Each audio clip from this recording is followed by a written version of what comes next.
And I'm going to post it in here. I wonder if I can add captions. Probably can't. Yeah, we can pull.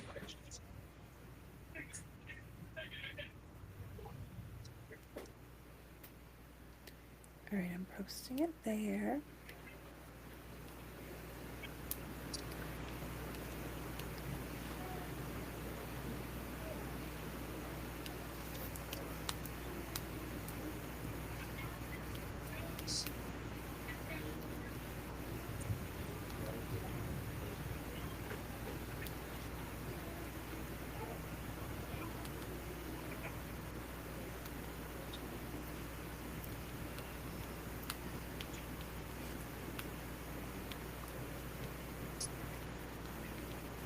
All right, I posted it in the group. Cool, cool, cool. And they can watch it on YouTube. We also need to share it on Instagram too. So many places. Mm. Um, I'm just going to post it everywhere. I can do it in the main series show Yeah, that's awesome. if you want to do Espanol. Mm-hmm.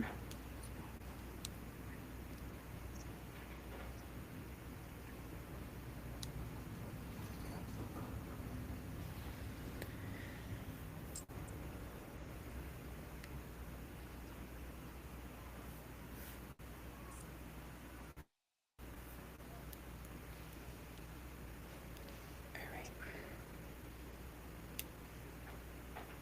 post it here.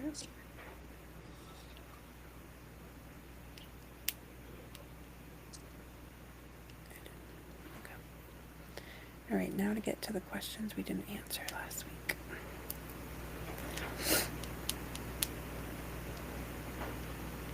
I feel like so much has happened. I know.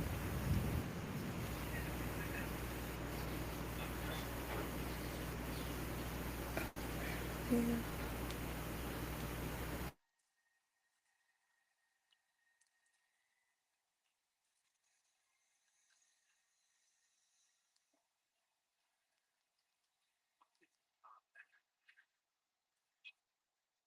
Hey, we got 2 people on YouTube. Hello, friends. Let's go. We are All right. currently spreading the link everywhere, so give us a hot second.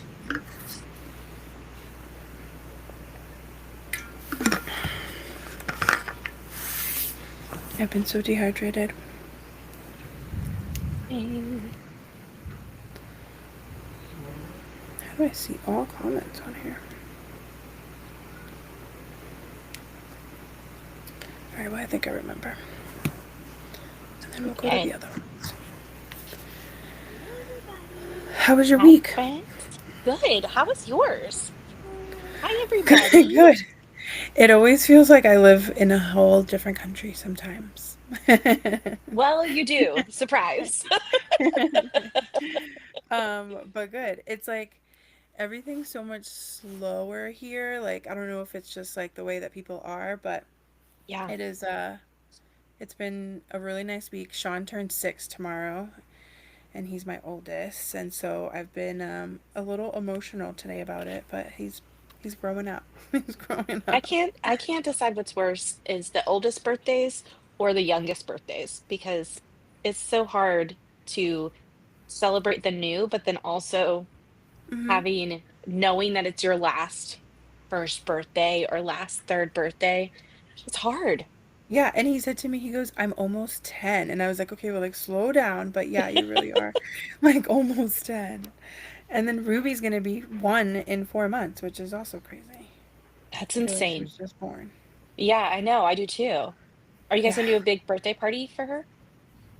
We'll do a really big birthday party for her, and then we're doing like a because like well, just so everyone knows, but I moved to Costa Rica, so I'm from Costa Rica, but I've never actually lived here well, I have, I guess, since I was 4. I lived here for 4 years, but not something that I really remember. So it's been kind of all new.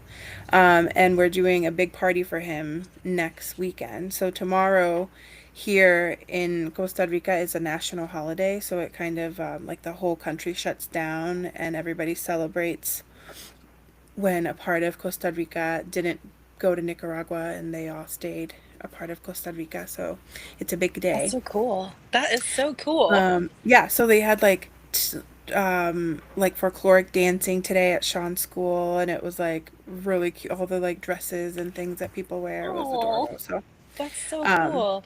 yeah, so I'm excited to celebrate his birthday while him being off too. So, Yeah, because it is yeah, school year time here too, so that's yeah, another yeah, difference. yeah, for sure. And also happy birthday to Asher's son, who just turned 2 yesterday. That's super exciting. Oh, that's exciting. Okay. All right, you ready to answer some questions? Yeah, let's do it. All right. So, last week we all got together and there were some technical hiccups here and there. So we ended up with like 3 different videos that we started. So I'm going back to a couple. Someone wanted to know about freeze drying breast milk. What are your thoughts? Is I it think safe? that's so interesting.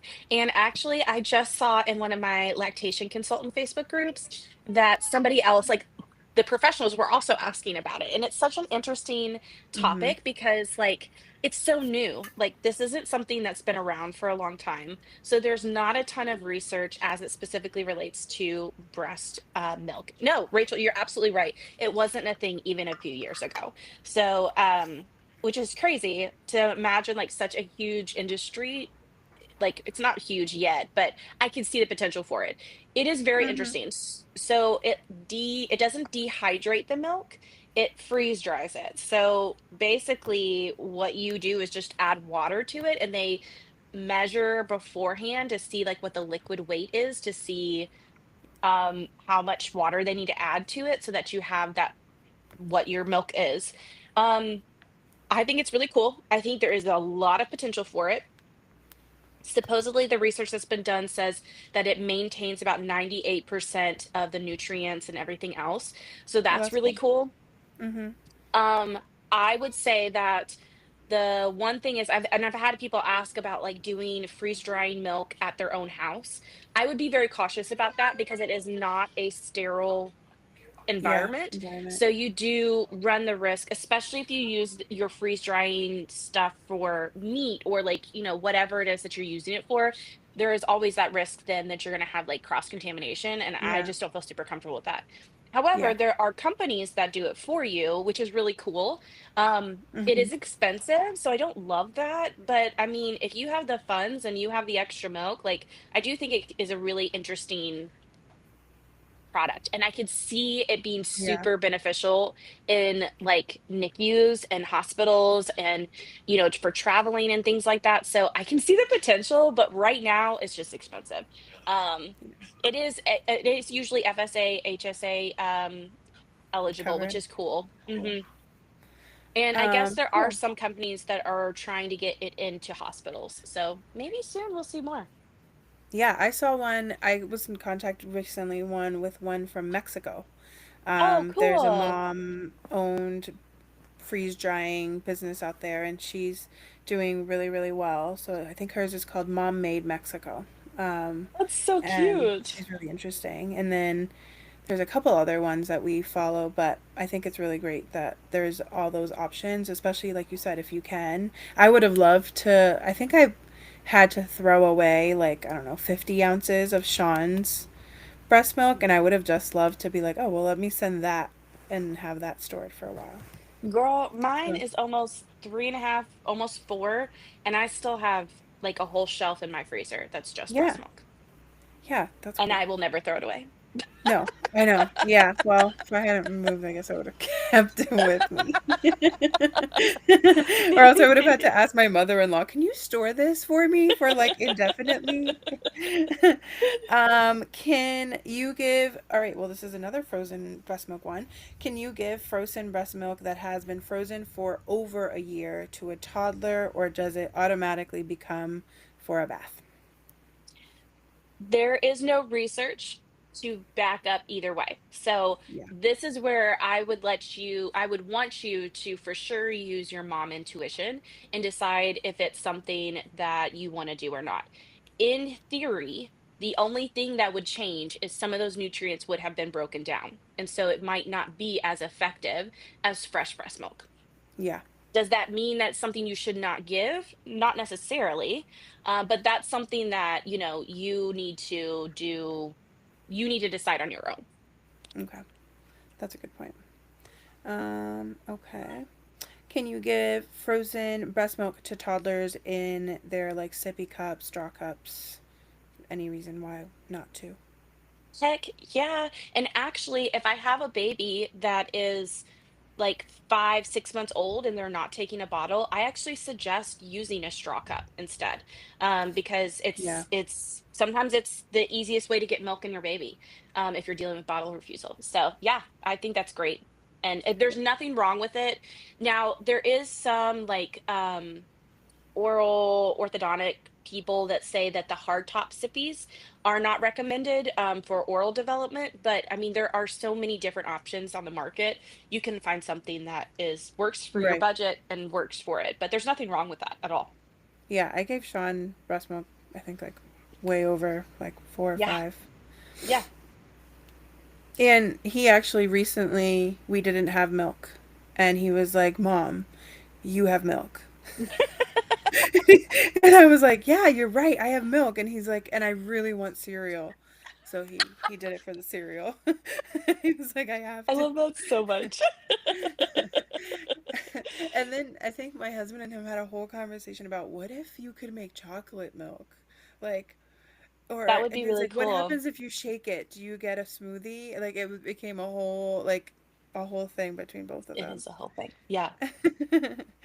All right, so these are our new questions. That was what we had left from last week, which is great. We got through a lot, everything. So this one is from Brianna. Brianna Mhm. says that she has two pumps, the Spectra and the Eufy S1 Pro, both my favorites actually. Actually, yeah. For some reason, I have always had issues with the Eufy.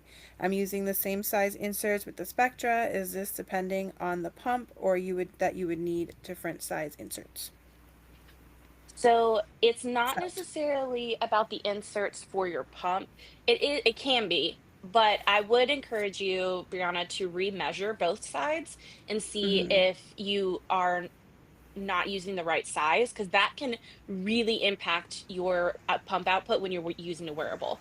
I have found, like in yeah, my working with other moms, like if you don't have the correct size with wearables, it can be really, really difficult to get the same output like you would with a regular wall yeah. pump.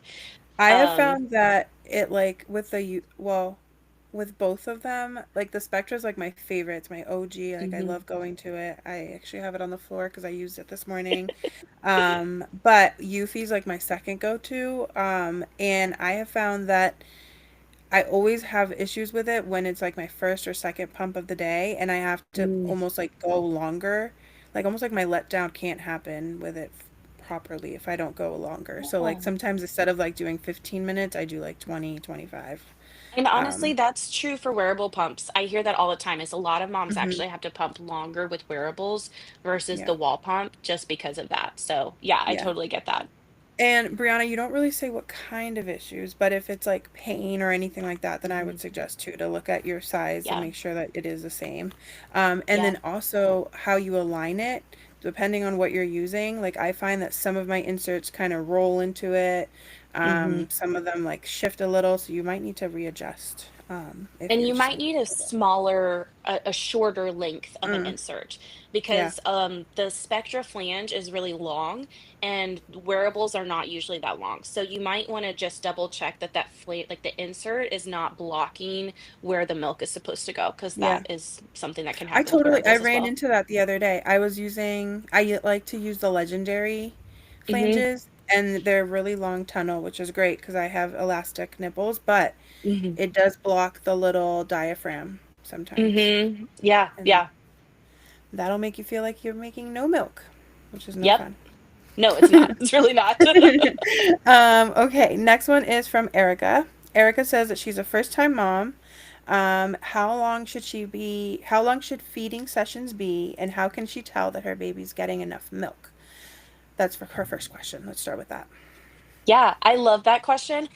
I tell people all the time that there are specific situations where, yes, I'm concerned about how long baby is eating.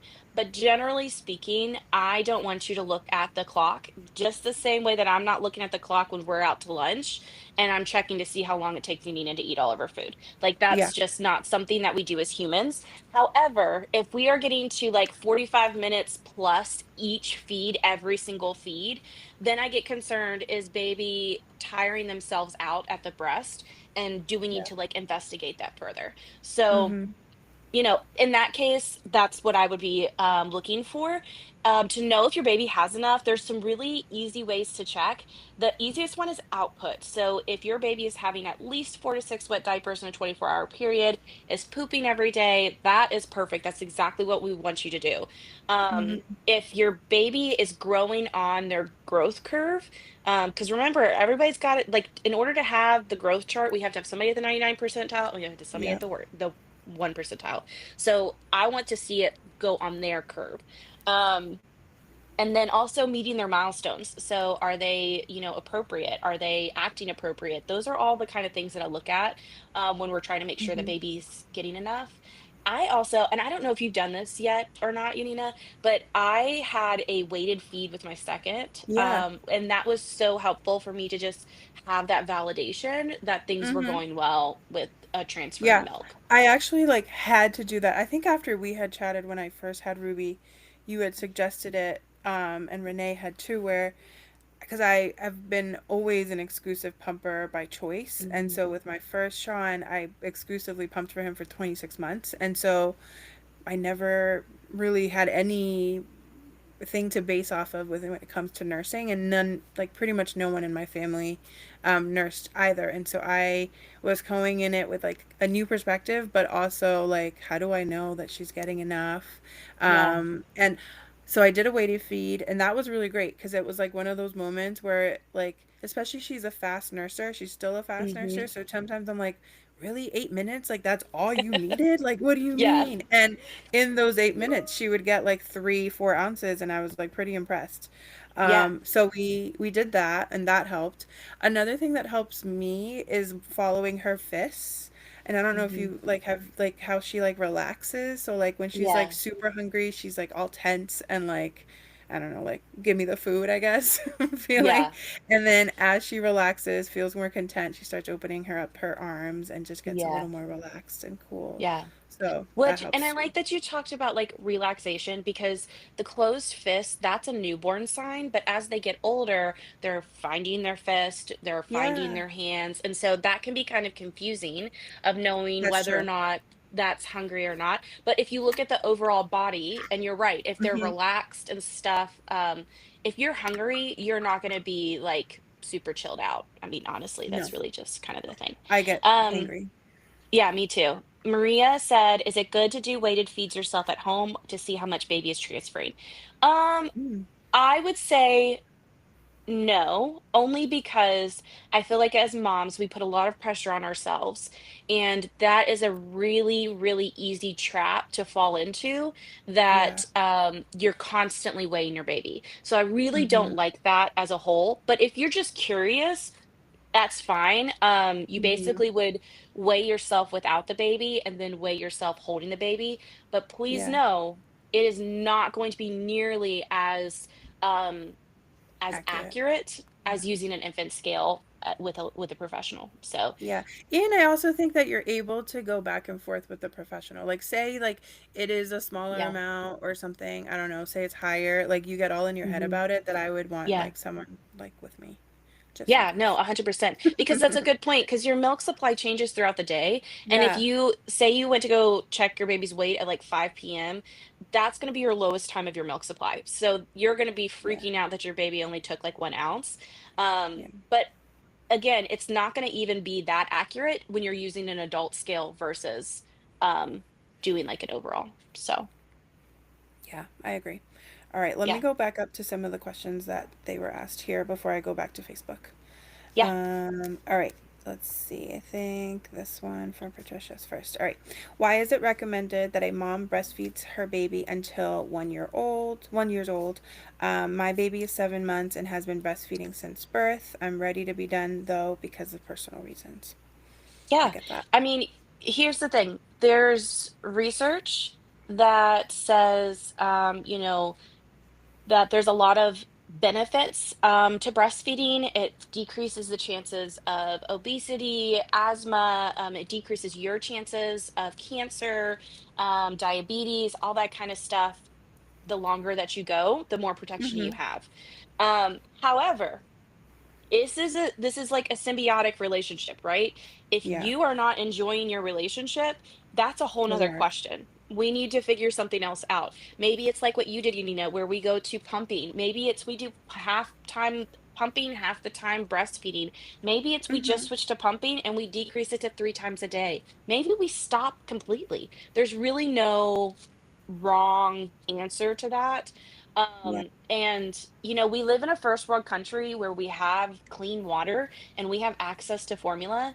So it's not like a life or death situation. We know there's lots of benefits to breastfeeding, but Mm-hmm. you also matter in this situation too. Yeah. So Yeah, hopefully I that can't agree helps. more.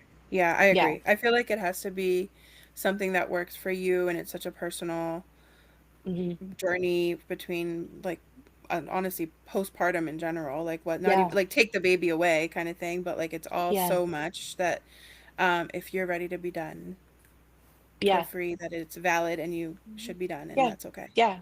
And don't feel like you are failing because you No. did it for like 7 months. That's freaking amazing.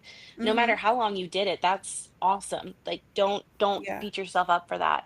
I will say that if, and I don't know what your personal reasons are, but if there are concerns of like you know, sexual assault or something like that, or if you're having trauma responses related to breastfeeding, there are providers that can help walk through that with you. And Mhm. there are some things that can help with that. Like you could do a nipple shield to kind of put some space in between you and your baby. Sometimes a manual pump can be better because you have Yeah. control over it. So, obviously, I don't know what your personal reasons are, and it could just be I don't want to do it, and that is totally valid as well. But Yeah. if you want help, you can always reach out to us so we can help you connect with somebody. Yeah. Yeah. I love that. All right. Next one is I have not been able to get to empty during my 30-minute sessions and is forced to power pump, meaning that she waits for 10, 30 minutes before she pumps again. She's worried that this is going to negatively affect her nipple. I am worried about your nipple and your mind because that is terrible. Ugh. Yeah. Um, so a couple of things here. There's a couple of questions that I would investigate, and I would encourage you to investigate. Check your flange sizing. Enid Mm-hmm. and I both know that that is absolutely like imperative to pumping. Um, Yep. and then also check the settings that you're using. Some people need different settings and their body responds better. So I would encourage you to play around with the settings. Don't necessarily just do what everybody else is doing. Yeah. Um, And I don't know about you, Rebecca, but this might have just been my Spanish brain at first. But when I first heard about power pumping, I literally thought turn up your settings and like power pump. And so, if that is what is negatively affecting your nipple, please be mindful that it does not mean to yeah, go up in settings. It's like actually like now that I've realized, I mean, I pumped for a long time, so 26 months felt like a really long time. And yeah, then now I do kind of a combination for Ruby and I nurse and I pump. And I typically do a power pump between like, I don't know, 2 and 5 a.m. if I wake up. Most times right now I'm not waking up at 8 months, but I try. And when I do a power pump and it doesn't feel like anything. Like I'm Yeah. comfortable, I'm at my ideal settings, I don't feel anything. So I would Yeah. say I'm only worried if it's hurting, like if it's hurting Yeah. and you're just like uncomfortable, it Yeah. shouldn't. Yeah, exactly. Exactly. And if you're noticing that you are consistently having to do power pumping, I would also be curious Yeah. what pump you are using because Yeah. it could be the suction of your breast pump. So, Hmm. um, And it sorry, I might be just gave time you a to bunch of homework replace. to do. Yeah, we did a lot. Yeah. You might need to replace your parts too, because that was Yeah, yeah. another Yeah, if thing this to is know. something new that you're finding, like it used to be you had no problem pumping and all of a sudden now it's taking forever, that's absolutely another good thing too, is changing pump Yeah, parts. agree. Oh no, Maria is having her baby is refusing her bottle, and she's having it to give it to her via spoon. She Oof. just got a straw cup to see if that will help. Yeah, I totally feel this. I do too. I would say that if it's like a Zach straw cup where it's like a hard top, Yeah. sometimes babies don't like that. Um, Mm-hmm. I have found the most success. There's a honey bear cup that you can get off of Amazon. It's really cheap. And I Oh, really cool. like that because you can squeeze the belly as they're sipping, or as they're sucking, and it kind of teaches Yeah. them how to use it as a straw cup. Whereas if you have that hard plastic one, it's really hard to do that with. Yeah. And it might be that you need to try a different bottle, maybe too. Yeah, If and if you are having that, if you're literally, so there's a couple things. If your baby is under 4 months old and your baby's refusing all bottles, is not nursing well, reach out to a lactation consultant. That's a Yeah, huge red flag. totally. Hey, we need help. We need help. If your baby is like 4 to 6 months old and they've been nursing exclusively, totally fine, and then now they're refusing a bottle, that is something that is actually kind of common. And you can reach out to people who have specialties in bottle refusals. So if you need help finding somebody with that, Maria, just let us know. We can help you with that. Um, Yeah, but yeah, so that's a couple things that I kind of look into. agreed. Okay. Cindy wants to know, can we share some experiences on traveling with frozen breast milk in the series Chill? She's traveling internationally and would like to bring some just in case. Yeah, Okay. yeah, Fancy. Well, I've done it a few times, but I just made the full move internationally. I lived in Massachusetts before and I moved to Costa Rica. So I actually did like two ways. I had four of these bad boys with all my fresh milk that I had pumped like crazy 2 days before because I also felt like I didn't have a lot. I don't know. Um, my exclusive pumping brain is like you don't have enough saved up here, but I primarily nurse, and so it was like one of those moments that I was like, okay, you really need to pump.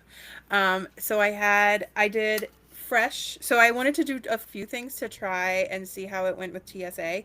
So I didn't don't you don't necessarily need to do all of this, but I just wanted to try it. So I did inner chamber with milk, and that's what I had just pumped that day. So I was storing all of my inner chamber. I was storing in my inner chamber. I typically don't pump a whole lot because I don't know. I guess I just don't need a whole lot. That's what I tell myself. You don't need a whole lot. So I was pumping in there, and then I had my other chamber had milk in the outer chamber and ice in the inner chamber. And I purposely left the ice to see if TSA would get mad at me. So I just wanted to see what they would do. And then the third one had breast milk bags. So they were already chilled, and I was just using it sort of like a thermos. And I think the fourth one was my water. Yeah. So they actually didn't mind my ice. They left it in there. They did a vapor test over it. So um, the TSA gentleman just opened it up, and then I had him change his gloves because they do have the same gloves. Or well, it seems like they're not changing it often. So I asked him to change it. He did a little vapor swab thing. Doesn't touch the milk, didn't go in it at all or anything like that. And then he closed it. And that was it. He did that to all four and called it a day. And then I had a cooler bag, which I got the Stanley Madeline, I think is how you say it. And it probably could hold 500 ounces frozen. But I had, well, no, not only, I had 250 ounces. So I was really proud of myself. And we brought Wow. that with us. And it stayed Holy frozen. cow. And it was like a long travel day. It was like 20, it was almost like a full day of traveling to, Yeah. I didn't realize that from our 5 hour trip to the airport here in Costa Rica, it was another 5 hour drive to where we actually live. I didn't plan those hours. So it was a pretty long day. Yeah. Um, Yeah. I couldn't imagine but traveling that long. yeah, so you can have, so there's like cooler backpacks that you might Hmm. need if you want to do frozen milk. Yeah. But this works like a charm. Yeah. There were actually a lot of, talking about the dupe drop. There were Hmm. a lot. Hannah said that she got hers through the dupe swap, which is great. I actually saw a ton of the other types of coolers have to dispose of their ice packs and their whatever, Hmm. Yeah. but they didn't give me a hard time with my ice, so Yeah. that was Yeah. pretty good. And I will say, if you are traveling with frozen milk, obviously it's going to depend on how much you're bringing with you. But if you're Yeah. traveling with frozen milk, what you could do is just take the inner chamber out and just use it as like a thermos and stick the Yeah. bags frozen in there, and it will keep it Sorry. frozen. Um, and you could Yeah. even, like, if you're really nervous about it, you could even prep it by filling it up with ice and letting the chiller get cold, and then Hmm. dumping the ice and putting your frozen breast milk in there, and it'll keep it cold. That's genius. Yeah, Yeah. yeah. I like to do that every night. That's how I store most of my milk at night. I have ice in the outer chamber and then I just do my Mhm. bags in it and Yeah, then yeah, I'm ready to yeah, go. yeah. Okay, cool. Thank you. Let's see. It's a great question, though. Thanks, Cindy. Yeah, that was a great one, Cindy. All right. The next one is, oh, sorry, it keeps moving. In my experience, oh, we talked about that. Can you please walk us through using the Series Chill to warm up to 3 bottles when we're out and about? Ooh, That's a good so, one. you just fill it with hot water, and it's really that easy, honestly, it really It is. really is, yeah. I agree. Yeah, I What would I would fill do. the like outer chamber Yeah. or something. Yeah. Yep, if you fill the outer chamber with hot water, as hot as you can stand it, because that it'll keep it. I mean, it's gonna keep it as whatever temperature you put it in there. That's the goal that it's gonna keep it at. So if you use boiling water, I wouldn't use boiling water because that is Mm-mm. really, It's gonna be really, really really hot. hot. Yeah. But use hot water, put it in the outer chamber, and then don't put the inner chamber in, or use the inner chamber as a bottle to heat it up. And then it just takes a couple of minutes, and then boom, warmed milk. It's really that easy. Yeah, agreed. And you can use your any narrow neck bottle too. So, Mhm. Mhm. Yeah. So if you um, want to pre-make 3 bottles and then use that, you can do that as well. Mhm. yeah, it's so easy. And also, like, if you're, so I saw a mom actually asked about this a couple days ago in the group. How does she do it for like 10 hours? And Mhm. if, just remember that when you're out and about, there's like places that you can get hot water too. So if your hot Yeah. water cools down or anything like that, or you Yeah. just want to refresh, like a gas station, I mean, a restaurant, you can just ask for like Yeah. tea water Hot and water. Yeah. it'll be great. They'll give it to you. Now, please note, a lot of times that hot water is like boiling hot water. Boiling. So just, yeah, Hmm. just be careful because a lot of times it just comes out of the coffee maker, so it comes Yeah. out like super hot. So just double check, do the old fashioned drop a bit of milk on the inside Hmm. of your wrist before you give it to the baby. Yeah. Make sure I it's like not too that one. hot. Thanks for that question. That's great. And it's so important. I feel like now as everybody's dropping their dupes, it's so Mm-hmm. important to know all the different ways that you can use it. Like, don't forget Oh that you yeah. can connect your pumps. The other day Mm-hmm. I actually don't have a cap, but like like if you don't have this as a bottle, you can use your Mm-hmm. cap as the Mm-hmm. bottle. And then you Yeah. can use this as a baby bottle and add your nipple Mm-hmm. to it. Um, and a mom the other day, she was like, "Oh, I thought it was useless," and I was like, "No, like that cap is Does something. useful. Yeah. No, It's but useful." honestly, I was working for the company for a year before I saw another post where we were sharing about it. And I was like, oh, I forgot it did this. So it's really darn cool. It's really darn Yeah, cool. Yeah. Yes, Rachel, and get the happily ever after bundle. I couldn't agree more. It's so important. Um, Thanks for that. All right, let's see. Next one is if I stopped responding to a pump, could it work for me again? Yeah, there's a whole lot of reasons that you stop responding to a pump. Yeah. It could be the pump parts, it could be your flange size, it could be that the motor's going out. So there are some tools that you can get where you basically stick it in a flange and it tests the suction of your breast pump. They're kind of pricey. I don't usually recommend them for people. I might have recommended it for Yanina because she's been pumping for so long. Like, Mm-hmm. she's going to use it multiple times. But if you're planning on just pumping for like 6 months to a year, it's not worth the cost of it. But some lactation consultants also have one and they can test the suction level of your breast pump. Um, That's cool. I've never heard of that. It's like it like reads it. it's like a gauge. It's like a pressure gauge, and That's it'll fancy. check what kind of section your pump is doing. Yeah, I it's really don't really need it, cool. but I want it. I know, but they're like 70, $80, so like it's Mm, not cheap by any that's means. not, yeah. If Yeah. anything, just keep switching, Cindy, and then go back to it. That's what I would Yeah. recommend. And that's Just too keep. that's true as well.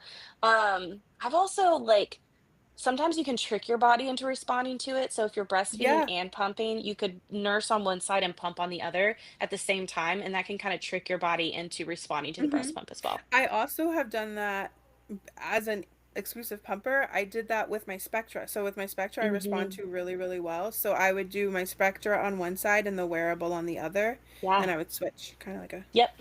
Yeah. And it just because trains your remember they're body to just react to it. sisters. They're Hmm. sisters, not the same. Yep. All right. Next question says, over the past 3 weeks, I've been sleeping in. She's 18 weeks postpartum now. Not doing middle of the night pumps, and supply has been stable up until the past 3 days. I no longer get around 10 to 12 ounces. I'm assuming that's per day, maybe. I don't know. Hmm.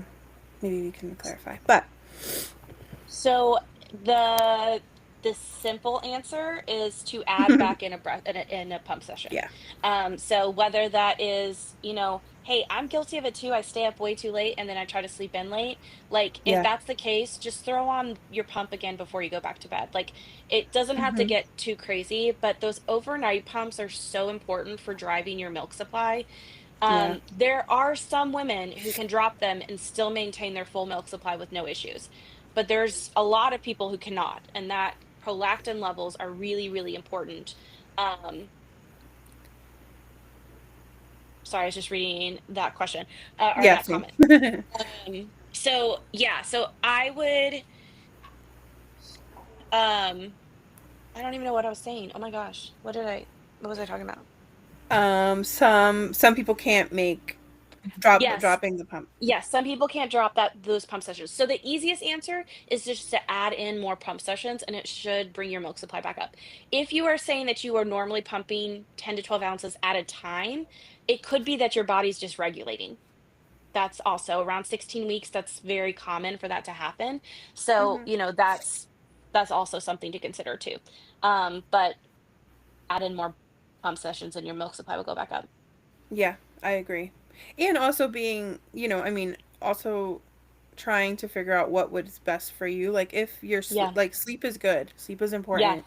So like sleep if you need to and then just pump when you wake up. But like Yeah.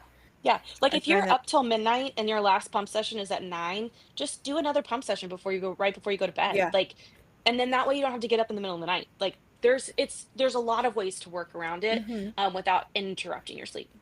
Yeah, agree. Because I sometimes find that's I mean, that was my post yesterday for Espanol is that like sometimes stress and just like being so hard on yourself is what Yeah. impacts your supply. So like try Yeah. to, Yeah. and I say that like as a mom that like stresses out Yeah. and overthinks and all of those things. So like I'm trying Yeah. to also do it myself. Also do it myself. Practice what you preach. Um, yeah, exactly. Okay, so back to the warming, the inner chamber. Okay, I get it. So she wants to use the inner chamber multiple times. I guess my question is, what bottle do you use? If you're using the inner chamber, then you'll need to wash it. Um, so that's the only thing I could think of, right? Yeah, because I mean, you're heating it up, so you increase your chances of Yeah. bacteria spreading. So, but you could technically just rinse it Yeah. and then let it dry and then fill it back up with milk. Mm-hmm. Some things to consider while you're out and about, though, is not every place has clean water. So if Yeah. you're concerned at all about that, use bottled water. You could also technically use pump wipes. I don't love that, but again, we're just looking for like best case scenario. Yeah. Obviously not optimal. Like if we're trying to use the same interchamber multiple times while we're out, um, it's not optimal, obviously. So we're looking for best case. That's kind of the way to go. So Mm-hmm. you could Yeah. use pump wipes, rinse it. You don't have to wash it completely through in between. Mm-hmm. If you have a chiller, I'm trying to think that through. No, I still think you should rinse it in between uses. Yeah, you'll need to rinse it.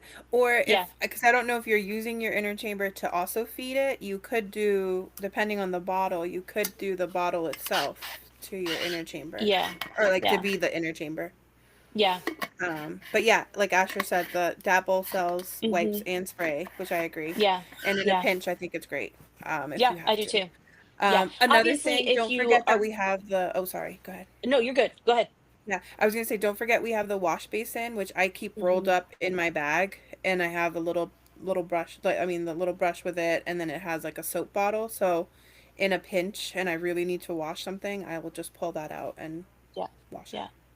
And these recommendations of just rinsing or using the Dapple wipes and spray or the Medela ones, or we even have some, um, Yeah, this is not a recommendation that I would want you to use every single day. But if, like, for instance, you're going to the zoo and you need to be able to do this and you're not doing it every day, then I think it's fine every once in a while. But if you're doing this like every day, I would want you to maybe get a wash basin or something and try to yeah, wash fully in between. yeah. In between, when we talked about the pump wearables kind of decreasing Hmm. output, um, she said if she's only getting about half of that now, could it be decreasing? How can you increase? So we talked about removing more milk, whether you're Hmm. nursing, pumping. But also know, and I know this for myself too, is that our supply does fluctuate. So like Hmm. Yeah. it's not a perfect day every day. No. And if you are 16 to 18 weeks, I mean, that's right in that window where you're Yeah. regulating. And so your supply switches from hormone driven to supply versus demand. So maybe the first 16 weeks, you were able to only pump 5 times a day and you were making so much extra milk. Um, Yeah. and then your body starts to regulate, and that's when you start to have to add in extra pump sessions. So Hmm. those are kind of some things to think about as well. Yeah. Ashley says, how important is it for us to make freezer bags that are exactly 4 ounces? Is it okay if they can be a little bit more? She only drinks 4 ounces though. Great question. Absolutely not. It has to be 4.0 ounces, 4.00 ounces. No, I'm just kidding. It does not. It is not that serious. You don't have to be that specific with it. If she takes 4 ounces, I think it's great to continue to do the 4 ounces. If you are worried that she's going to start to increase, you could always start storing in like 4.5 ounces or 5 and a Yeah. half ounces. You could also do something like similar to what we have with the milk stash. They're stored in half-ounce cubes so Yeah. that if a normal 4 ounce bag, she needs a little bit extra, you can just Hmm. use like a half-ounce cube and it just gets her to that little extra. So you're not using like a whole, um, you know, extra bag for something that you don't need. And Yeah. the other thing too is if you're using frozen milk, put it in the fridge to defrost it. It'll last longer than if you put it out on the Yeah. counter to defrost. I also find that most people recommend that 4 ounce because it makes that flattest bag. Mhm. So sometimes if you have the space and all that, like fill up your bag. Don't feel like you have to. And then Yeah. what I like to do is I'd like to do the pitcher method of, or like Mhm. just to take out exactly what I need or maybe a Yeah. little bit more.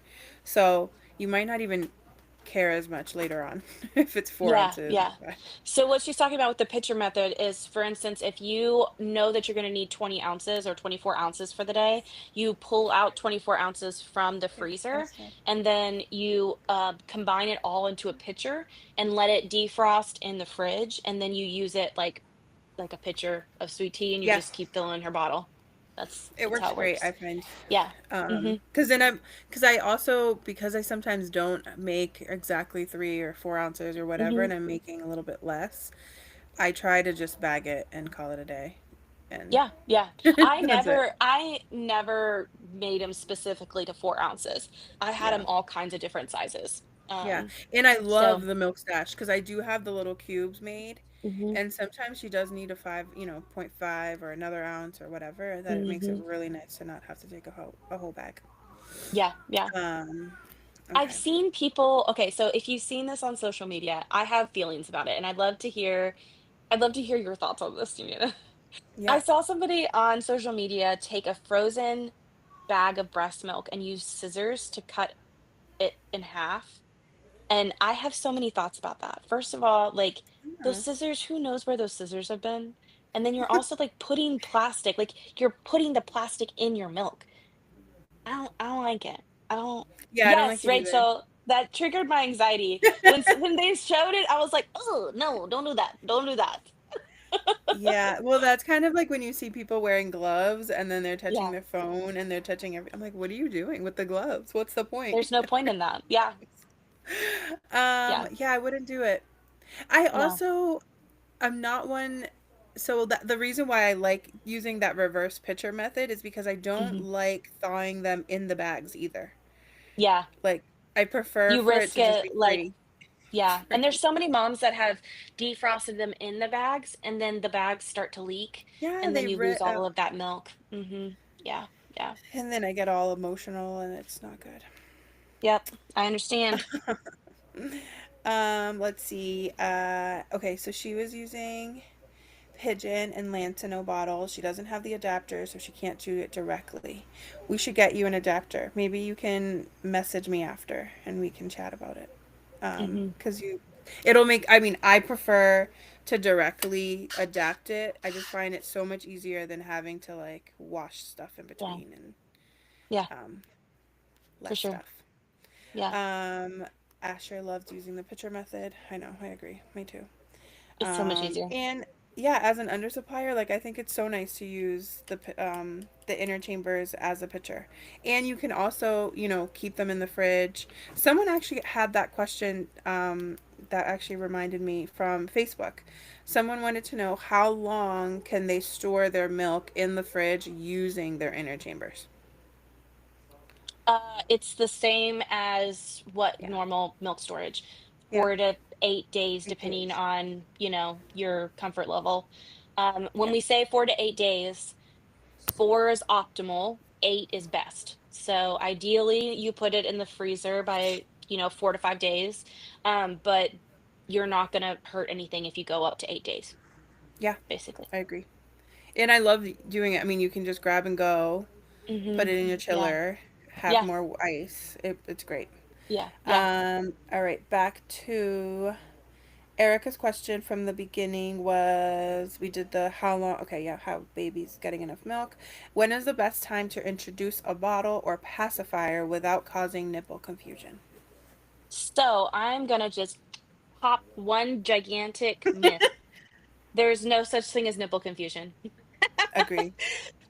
It's not nipple confusion. Babies are smart. It is flow preference. So if you have a bottle where you're using too fast of a flow, sometimes that can cause babies to get frustrated at the breast because they're having to work harder for the milk.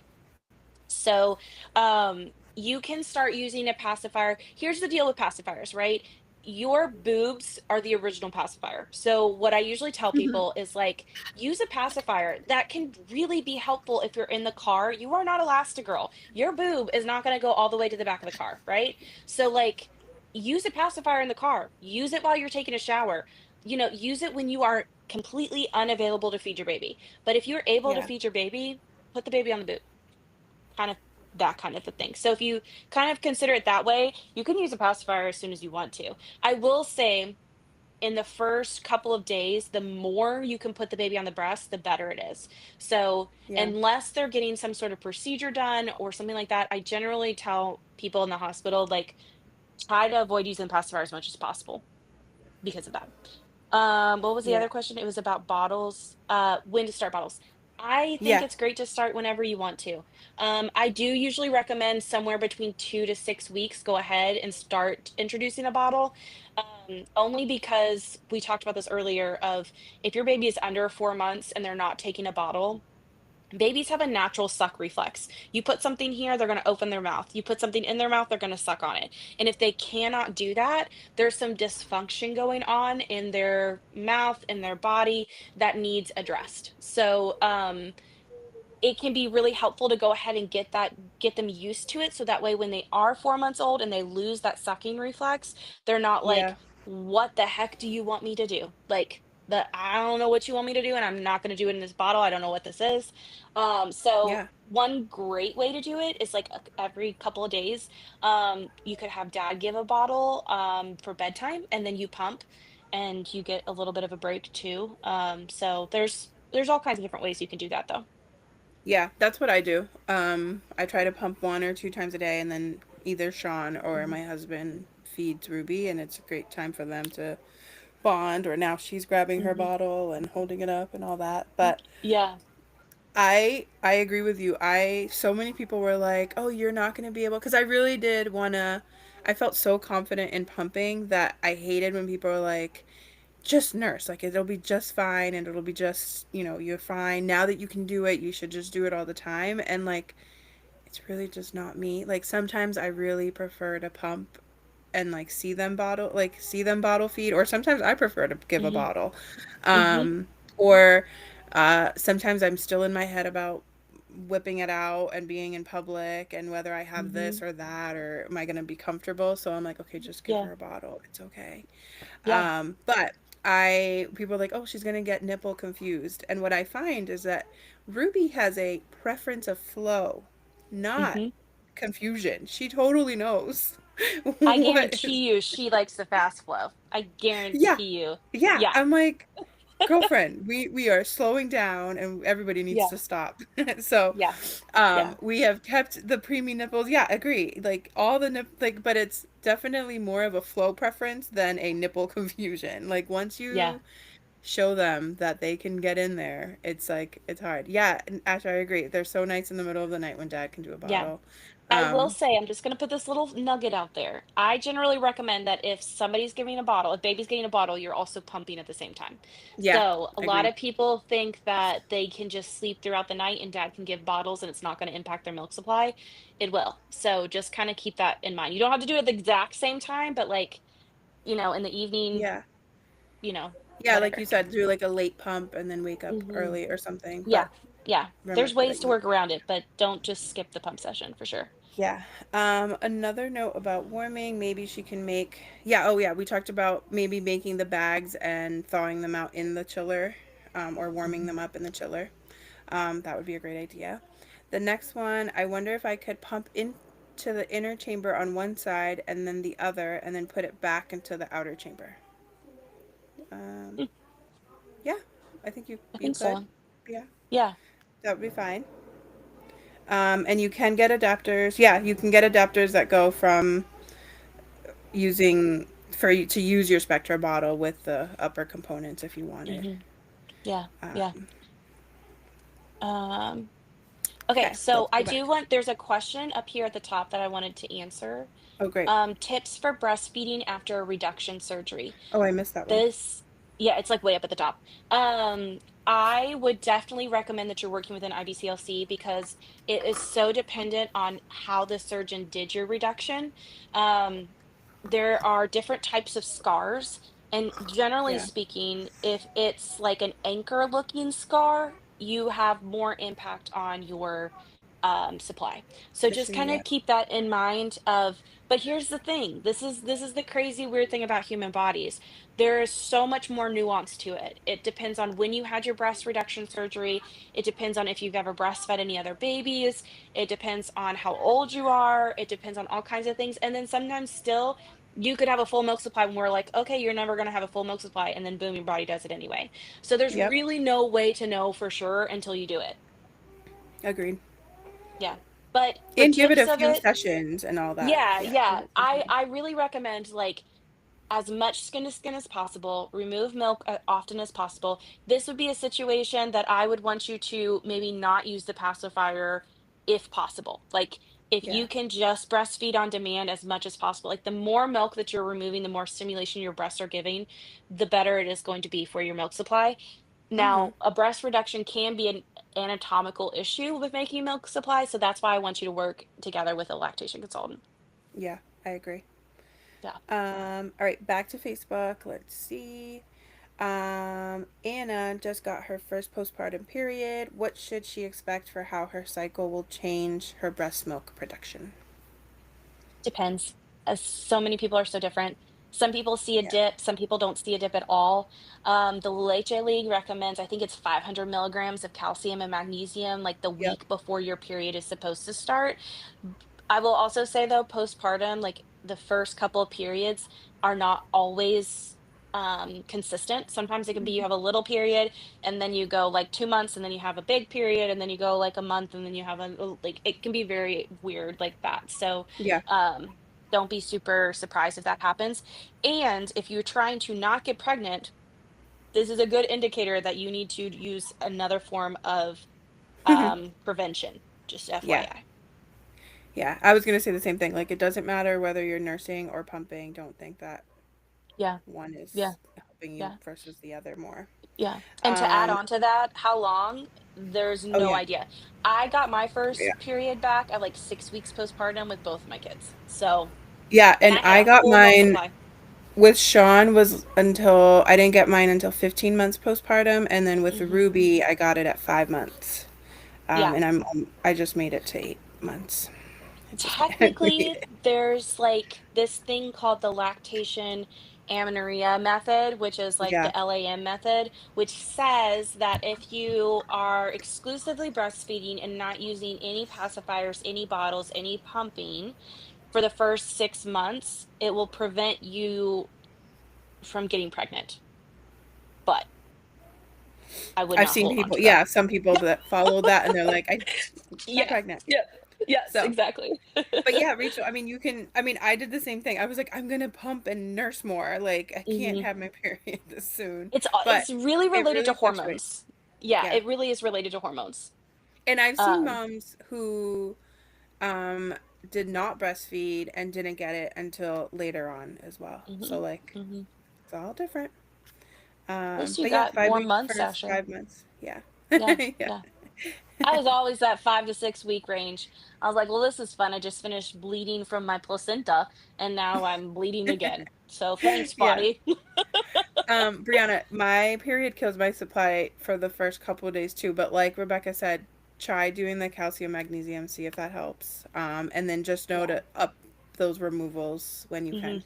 And it will come back to normal as you stop bleeding. Like Yeah. Yanina said, those first couple of days, that's when your bleeding's the worst, and then as it gets better, your milk supply starts to get better too. Yeah. And remember your diet. Like I try to have Mhm. steak Yeah, during those lots days. of good to, like, replace that iron. Yeah, for Yeah. sure. What are your tips for managing pumping for and nursing twins? One is medically Mm. complex, and the other one is mainly bottle fed. The other takes the bottle and the breast. The medically complex one twin is set to come home soon, which is Yay! awesome. That's That's so exciting. exciting. Um, that's hard.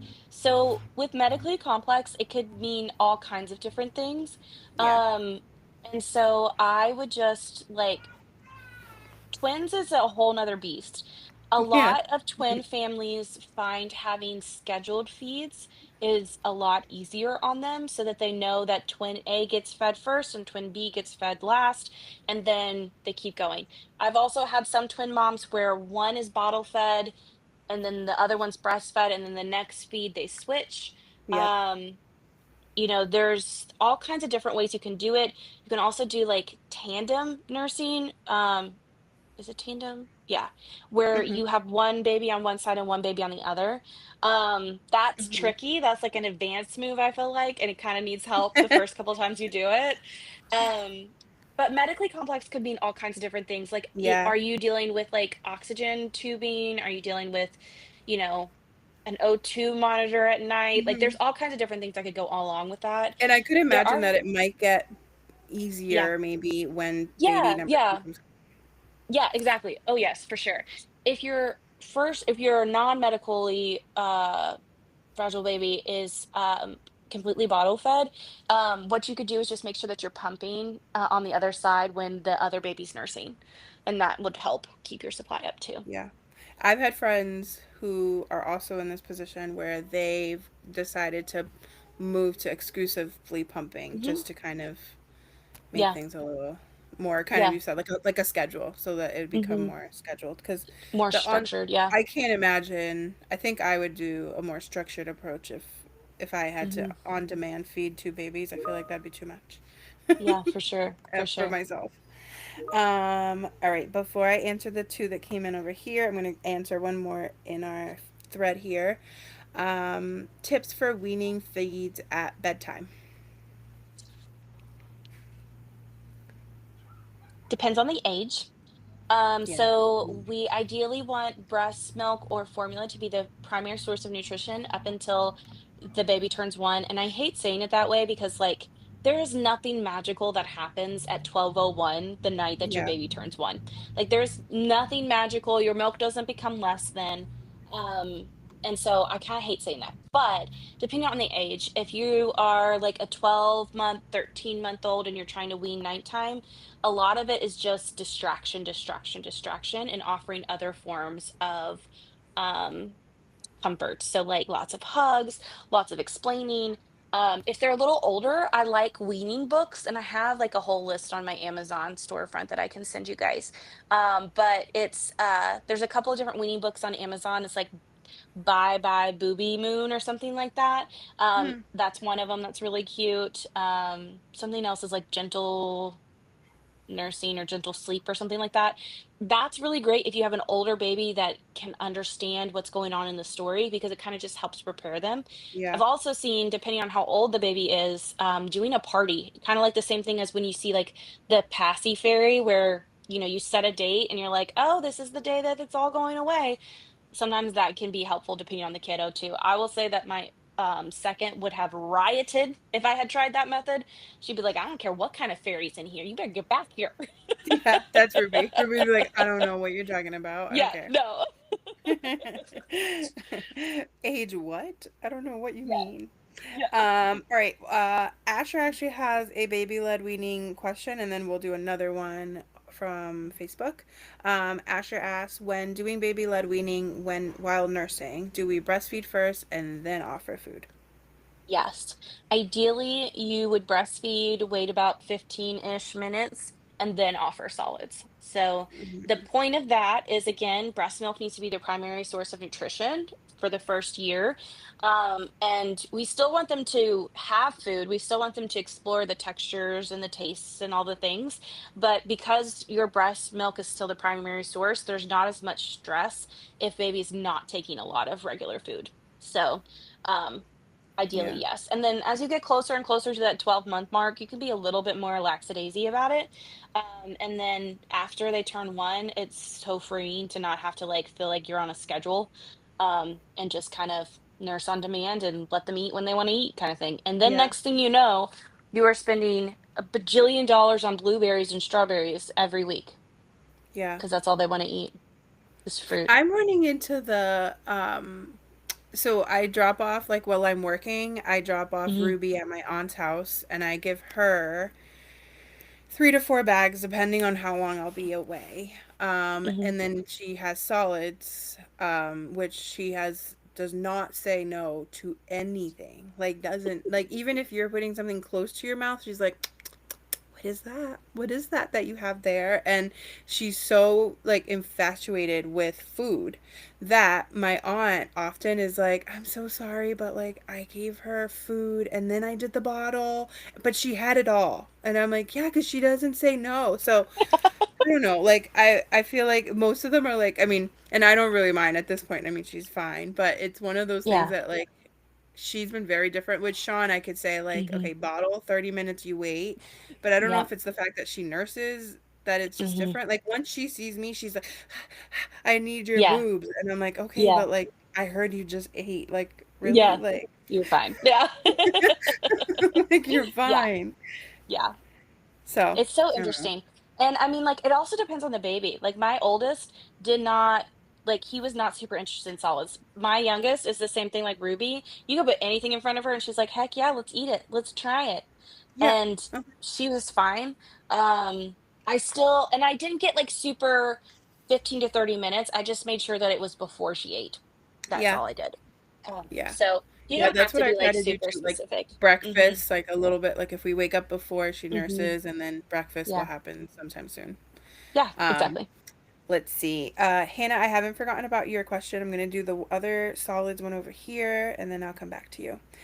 Starting solids now for baby girl, and she's wondering if she has to wash her spoons and stuff separately, like she does with her baby bottles. Can I tell you a secret, Annie? No. Yes, I we're have all it's safe never space. This is a safe space. I have never ever washed my bottles and or my pump parts separately than my Yeah, dishes. I mean, yeah. I like, think it. I'll do them first or like, you know, I'm not like cleaning a spaghetti dish and then cleaning the bottle right next to it, but like I'm not that specific. So, I will Yeah. say it doesn't need to be separate because here's the thing. Think of it this way. When you get that baby a little bit older, when is that cutoff of when you're going to do the kids' dishes separately than yours? And there Hmm. is not really a cutoff there. So I think it's honestly fine. Um, Hmm. and a dishwasher is great too because it like heats it up, so it's that doesn't sterilize it, but it heats it up, so it kills more bacteria. So and also like Yeah. breast milk is like a superhero liquid, and so you're getting a lot of antibacterial properties with that. So you don't have to be like super specific about it. So all that to Yeah. say is no, you don't have to worry about washing them separately. Yeah. I personally, I probably just don't have time to do that right now. I know. But I guess if I did, I would maybe. I don't know. Maybe no, actually I wouldn't. It just is crazy. I wouldn't. I don't think I would I don't like one doing regular because dishes. I think I'm just doing all the dishes, so I need to just Yeah. do it all. I But don't like one doing dishes mom by does itself. find it easier, and I could see this. She uses a different sponge Oh yeah. for the I mean things, that's fair. so Yeah, I that's could see totally that. fair. Yeah, yeah. Um, I am a little jealous of all of you with the dishwashers. I did not put a dishwasher into my house here in Costa Rica, and that was a big, really, like, why not? But it That was was a terrible idea. yeah, I think I might need to add it. I might need to add one in. But yeah, we're doing Christmas a lot of gift. hand washing. A lot of hand washing here. That was a great question though. One plug for I have a group called Moms Managing Meals. Yeah. And it's a really great space that we have a whole community of moms that are just in it together, starting solids, doing purees, doing whatever. And like Patricia said, they'll all end up licking the floor. I had to Literally, put this on here. I literally. love this so much. It popped up on my big screen too. That was pretty cool. I don't know why I did that, but that was I awesome. But added it yeah, to I the agree. stream. They I all lick added the it to floor eventually. They Sean do. right now, he also sometimes does a countdown and he's like 5 second rule and I'm like, yeah, we've watched the episode of that being debunked. Doesn't matter. But let's go to Hannah's question. Hannah wanted to know what's our favorite nursing snacks. Chopsticks and trail mix and fruit Yep. and iced coffee, which is not really a snack, but I drink it more than I should anyway. So, Yeah. I would say all of those. I do a lot of oatmeal. hmm Um, but only by because it's choice, easy. But yeah, by I love choice. oatmeal. Oh my God, it's Okay, so good. okay. So good. I always double check Um, that when I'm like working with yeah. moms that are, Which I typically lactating. I call it avena, and I Yeah. love making atol, which is Hmm. basically like a hot oatmeal drink with like cinnamon sugar. It's basically like Oh. it's just so good, Wait, delicious. isn't there a Spanish drink that a horchata? Did I just butcher Yeah, that? there's that horchata. Like, oh, Okay. that's what I've been dying. Like, everything here is all lactation friendly. Like, and my aunts Yeah. and my uncles are all like, you should have that. That'll make you make thousands and thousands of ounces. And I'm like, okay, like we'll do it. Like yesterday, they gave me, oh, what is this called? It's like a squash. Hmm. It's like a type of squash. It's called ajote. But I guess the seeds are supposed to be really great for producing milk, and so my aunt had them boiling in water so that I could drink it as a tea. And I was like, I'm in my head, I'm like, removing milk is better for this process, but No, there um, is I will totally try it. space for this. I'm like, I Yes, will try it. exactly. Yes, yes, for sure. I always tell people in the lactation space that, like, if you like oatmeal, eat the oatmeal. But if you don't like So oatmeal, yummy. it's not going to make a difference in your milk supply to force you to eat something you don't like. Yeah, So, I agree. just wanted I to plug also that. find like hearty meals to be the way to my like Yeah, good supply. yeah, Like if I have yeah, like seriously, if I have a good piece of steak and like I don't know, yeah. beans, like something really hearty, it really Hmm. helps the I next. also just like am a little jealous, Yanina, because my family, I grew up being told that if you eat seeds, you'll grow a pumpkin inside your belly. And you have Yeah, family over here that's like, here, drink here's this just seed tea. yeah, yeah, yeah. And they're like, go outside and get the fruit that's in the thing. And I'm like, okay, like I'm learning all about this. So, but it's been really great to see the different things. But I Yeah. love oatmeal. And like you said, beef sticks. I love Hmm. those. Beef jerky. Those are Um, protein and they're easy to eat, yeah, which so can be really easy. helpful. Same thing with trail mix. Nuts are a Yeah, good source of of protein. Um, yeah. PB so and those are all J. good I ones. love a good Hmm. peanut butter jelly sandwich. Those are Yeah, great to yeah, make in the yeah. nighttime. That's where my husband comes in really clutch. He's really great with the snacks and he like thinks Hmm. about them quicker Hmm. than I do. I Because I made my actually sit down husband. and I'm like, oh, I wish I had a snack. Yeah. Oh, I make my husband, when I was breastfeeding, I made him make me an ungodly amount of peanut butter cookies that first year. It Oh, was like so every good. night. And I was like, you know what sounds good? And he's like, peanut butter cookies. And I'm like, yeah. Exactly. Thank you. I'll be sure to make breast milk, oatmeal, and mashed potatoes too. That sounds yummy. Um, Okay, for Yvonne says her son is 7 months old and exclusively breastfed, isn't into solids, only if we put them in those fruit teether things. It's hard for me to leave him. What can I do to have him interested in eating more solids? He is 7 months old and he might not be ready. And that's Yeah. okay.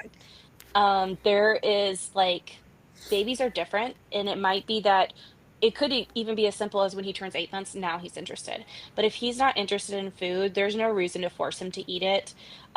Just put something on his high chair and let him just explore. He doesn't have to eat it. He can just touch Hmm. it and like find that out. Now, I will say, as somebody who has a kid that is neurodivergent, if you're noticing that this is something that is consistently going on, where he's not eating regular foods, he's spitting it out, he's gagging on it. And this is for longer than just 7 months, right? Like this is going on until he turns one or even earlier, like 10 months. That's when you would just talk to your pediatrician about getting a referral for feeding therapy and figure out what else is going on. Because it could be, honestly, it could be something as simple as he has a tongue tie that needs to just be released.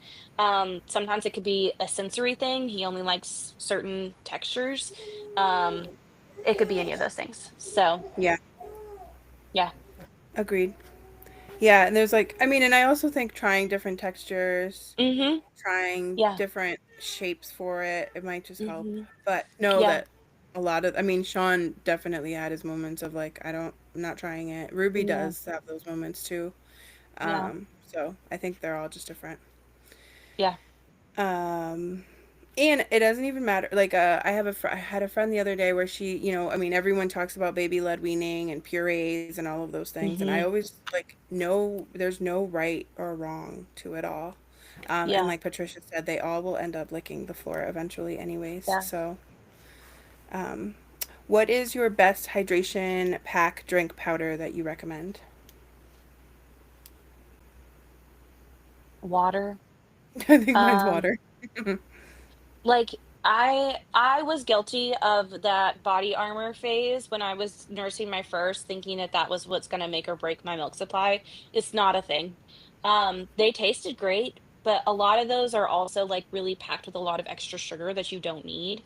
Yeah. Um, there is some oh my gosh, what is it? It's there's a brand that I really like that I like the taste of. And it's got like salt and stuff in it, which is good for like if you need that extra electrolyte boost.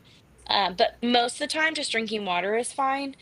Yeah. If you are like hot and sweaty, obviously we at that point would definitely want you to be ingesting electrolytes at the same time.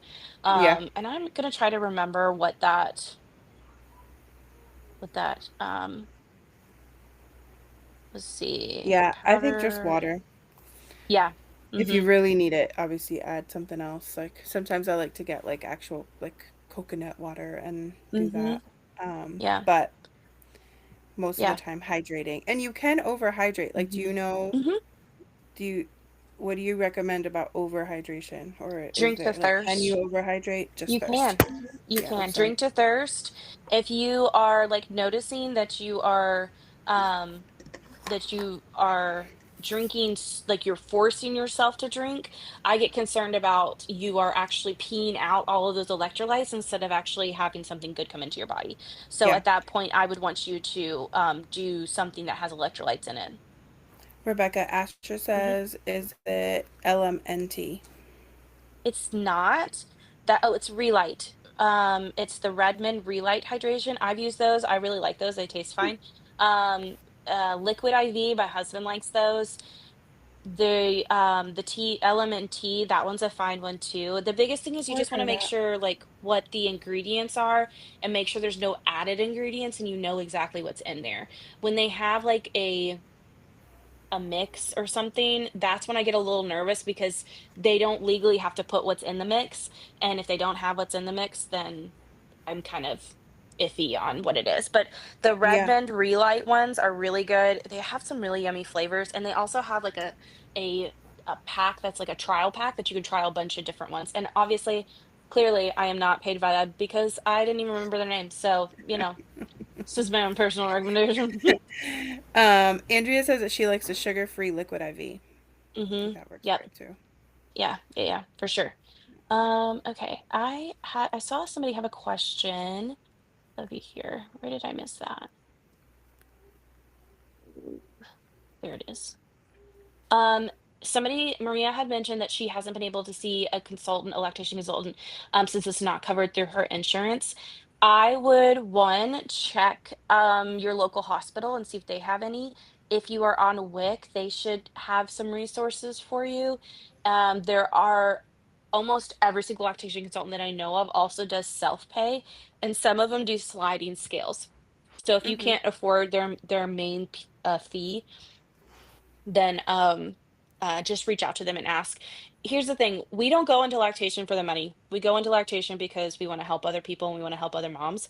So I specifically me will never turn away a client. If you can't Yeah. afford me, maybe it doesn't look like we do an actual session. Maybe it's just I send you a couple of answers and give you more resources. Um, that's kind of like I would just talk to the person and see what they Mm-hmm. have. Obviously, we want to pay them for their time and their expertise and all that kind of stuff, but at the end of the day, we're here to help people. Yeah. And then I agree. Cindy had asked about, would you consider a nurse session for a 16-month-old as a snack? Like, yeah, sure, why not? It really just depends on your milk supply. Um, Mm-hmm. if the baby is nursing and it's you have a full milk supply, then yeah, it would be considered a snack. If not, doesn't really matter. The cool thing about nursing is it's more than just nutrition. It's also connection. It's also, antibacterial. It's all kinds of different things. So if they're counting it as a snack, sure, that's fine. I'm okay either way, to be honest. Yeah, I agree. All right, we only have a few more on Facebook. Hmm. Advice on weaning off of the middle night feeds. We've tried dad being the one to comfort and rock, but she seems to just get angrier and angrier. Yeah. I would again question how old the baby is. Mainly because for some babies, they need that middle of the night feeds. And it's going to be really hard to get them off of it. There have been some sleep experts that have said that something that you could do is um, feed more during the day to hopefully let them sleep more at night. I will say, honestly, from my own personal experience, I never had any luck with that. It wasn't until they were closer to like 18 months old before they started sleeping through the night without nursing. So, It's just going to depend on the baby, to be honest. Yeah, I agree. Anything sleep, I'm always like, I don't know. It's the baby. It is, yeah. And I mean, honestly, with my first, I was really trying to like follow a schedule and ugh. Okay, Yvonne, sorry, I That's have to stop bad. just for a second Yeah. because Yvonne just said her pediatrician told her that she shouldn't nurse her baby at night anymore so he can learn how to self-soothe and sleep. But my baby loves night feeds. Is this even necessary? No. No, no, Mm-mm. no, no, I would no. invite your pediatrician to come sleep over, like literally, and be like, "You Yeah. try this." Like, you But here's the tell me. thing. Here's the thing. Self-soothing, we as humans do it all the time, right? One of my self-soothing is I like to have a specific blanket with me when I'm sleeping. I like to Mhm. have my noise machine on because I Pavloved my own self into it when I use the noise machine for my babies, and now I can't sleep unless I have a noise machine. So, like, I would just encourage you to kind of consider the fact that all humans have their own versions of self-soothing, and she's going to learn how to sleep through the night. She's going to learn how to self-soothe. And there is no research to back up that we need to stop night feeds in order for that to happen. None. Mhm.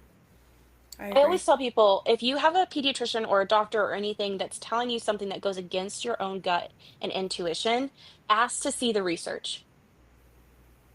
Ask, where did you get that from? And don't let Mhm. them just say, oh, I got it from my textbook. Like, okay, I want to see it. I want to see what research is just, driving this decision of why you're telling Mhm. me that I shouldn't nurse my baby at night. And sometimes I find, so like with our pediatrician in the US, I found that sometimes he was giving me advice that he thought was best for us in the like in that moment, but Hmm. not necessarily researched based. Like it Yeah, was more like, I think you sound stressed because you're pumping a lot. You should probably sleep and like not do these night yeah, feeds. But yeah, I was the one kind of creating that, and then I was already like, what do you mean stop pumping? Like that's yeah, crazy. yeah, So yeah.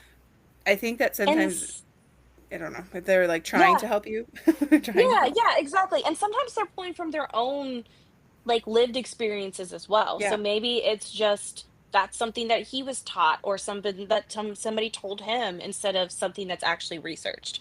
So, Yeah. and I'm also like clearly I'm the one that goes to the hospital with all my friends and family because I'm the one who has no problem asking questions. Hmm. And I've never told you this, Nina, but my sister, I was there when she gave birth, and her Ellen nurse loved me. Say that incredibly. At one point, she left the room. My sister looked at me and she was like, "Hmm." And I was like, "Yeah, I don't think I've won a friend out of this situation. I'm gonna be honest with you. I don't think we're gonna be friends after this, and that's okay with me because I don't care." Agreed. I had a Yeah. same moment with a pediatrician that I was like, okay, we are not getting along. I need you. No.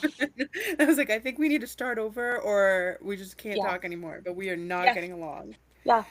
Um, yeah, she was yeah, she was interesting. But like I said, like I think that so I actually had a pediatrician who had never had an experience with a mom who exclusively pumped by choice. So Hmm. her whole thing right off the bat, like she could only focus on it. Like it was like this wasn't your choice. Like you had to tell me what was the other, like why did you do this? And I was like, what is the problem? Like it worked. I was able to breastfeed. I did It's your fine. body. You choose what you want to do with It it. worked for me. And she's like, that was just incredibly too long. Like, you probably ruined your nipples. And I was like, no, they're fine. Like, they look great. And it was like, just like, oh, I just I couldn't anymore. cannot. I But cannot. I I cannot. literally had to say, hey, you have to step out of the room. Like, Yeah. we're done here. This is it. Yeah. I have spicy But she thoughts on did that come that I'm not back. going to share. Yeah, she came back and apologized and we moved on. But it was one of those moments that I was, that it makes me cringe because I advocate, like I advocate, like you said, like I'm that one, when my mom and my dad or my sisters or Hmm. friends are like, hey, can you call this or can you come Yeah. with me? Yeah. And I don't mind, but it makes me cringe that like there could have been another parent in my situation that was just like, you're right, I'm a Yep. failure. Like I did not do well. Like I should give up now. Like it was just one of Yeah. those like, yeah. It's But hard. It's hard. It is hard and I to be a think mom. that, and I don't know if you agree with this, but I think shopping for a lactation consultant is very important. Like, Yes. not They're not I all think the shopping same. for any medical provider is Yeah. important. And I'm going to be honest with you. Okay. So I broke my leg 2 months ago, and I have a great surgeon who did a great surgery. He's a terrible doctor, though. And if I would have known that, I think I would have gone with somebody else. But I didn't, because it was kind of an emergent Emergency. surgery because I really broke my leg. But yes, I'm I agree wholeheartedly. Yeah. You are not going to mesh with every single person that you meet. You're not going to mesh Mm-mm. with every healthcare provider that you meet, and that's okay. It's okay to Yeah. say, this isn't working for me. I'm going to go find somebody else. It's okay. Yeah. I agree. Um. All right. Let's go back to. Did I? Okay. We answered Yvonne's. I'm glad you asked that, Yvonne. That was very. We needed It was that a very one. good, yeah. Also, just like Louise wants to know, how do you protect your pumping times at work? this is hard. Okay. So I'm going to share my story.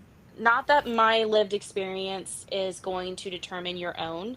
Um, I was working in the pediatric ER, a very, very busy ER. I was working night shifts, and I knew very quickly that I was not going to get covered pump breaks. So, what I chose to do 6 years ago was I got a wearable breast pump and I used that while I was working. And I 100% attest that to the reason why was able to breastfeed him for as long as I did, because I was able to protect my milk supply.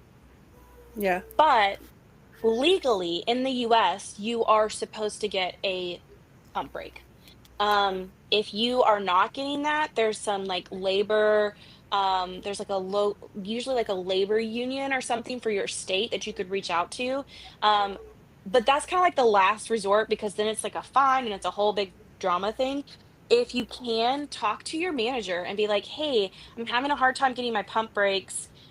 What's the best, how can we make this work for everybody, right? Um, and if he's not, if that manager is not helpful for you, then you go above their head to HR. If that person is not helpful for you, then that's when you would go to the labor union.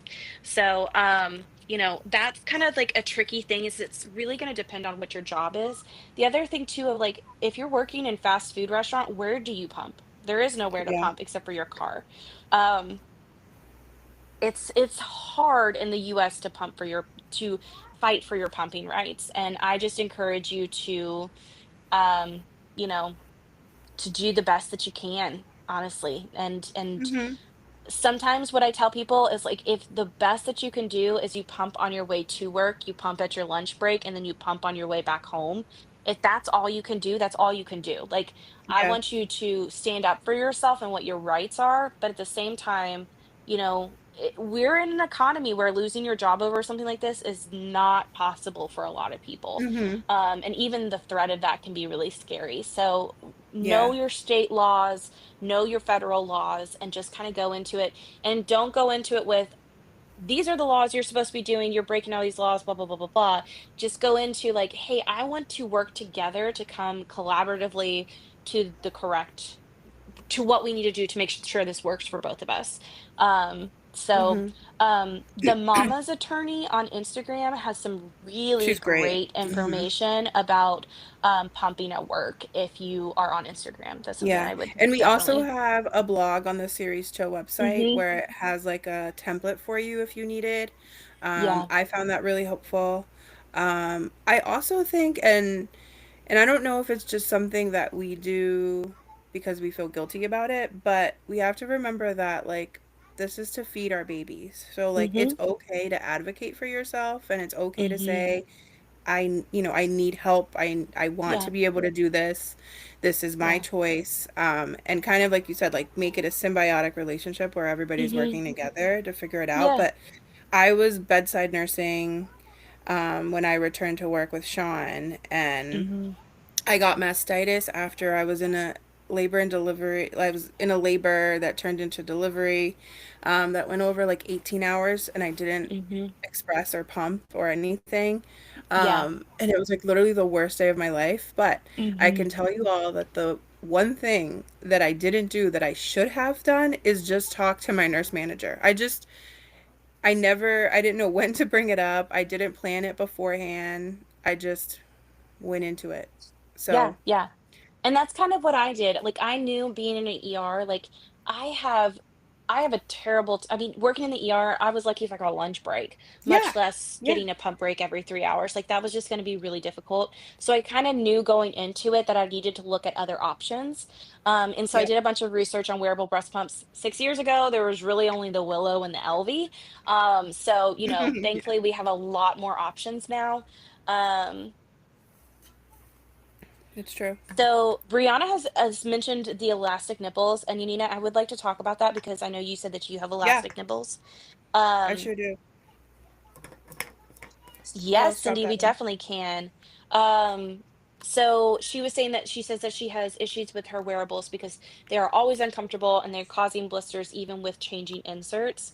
I haven't found anything to help with the elastic nipples. I will say this about wearables before she jumps into elastic nipples. It is very, very important to have your correct size. Listen, I literally felt like a baseball player where if I didn't have all of these things, I was not going to have a good pumping day. I don't know if you ever felt like that as an exclusive pumper, but I was like, I Yeah, have to have this bra, I have to have this, like blah, blah, blah, blah, blah. I But it still kind feel of that way. yeah, it just kind of like hits that, especially with wearables, because they can be so finicky sometimes. Yeah. But having a supportive enough bra that holds them in place but doesn't hold them too tight, and then also having them on correctly. Like most people don't have nipples that point straight out. A lot of times their nipples point in different directions. So you want to put your pump on Yep. with knowing that as you're putting it on. Yeah. Sounds wonky, but sitting in front of a mirror and practicing can be really helpful to make sure that you're feeling comfortable while you're doing it.